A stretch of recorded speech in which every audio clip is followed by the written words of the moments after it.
नमस्ते मित्रांनो, तर आजपासून श्रावण महिन्याला सुरुवात होत आहे. तर आज मी सकाळी यांच्या डब्यासाठी आणि नाश्त्यासाठी ही घेवड्याची भाजी आणि भाकरी बनवली होती. त्यानंतर सगळा स्वयंपाक झाल्यानंतर यांचा डबा भरला मी.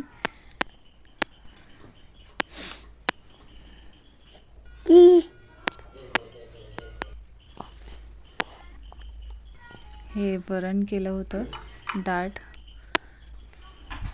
परत त्याच्यासोबत हा लाडू आणि शेव चकली सुद्धा दिली. नंतर सकाळची सर्व कामे आवरून मी पोळ्या करायला घेतले. हे बघा, पोळ्या अशा छान फुगत होत्या. त्यानंतर सगळा स्वयंपाक झाल्यानंतर मी देवासाठी नैवेद्य काढून घेतले. तर आज आहोंचा वाढदिवस होता, तर त्यानिमित्ताने आणि श्रावण पहिला शुक्रवार सुद्धा होता, त्यामुळे मी आज पोळ्याच करायचं ठरवले होते. या तुम्ही सुद्धा जेवायला.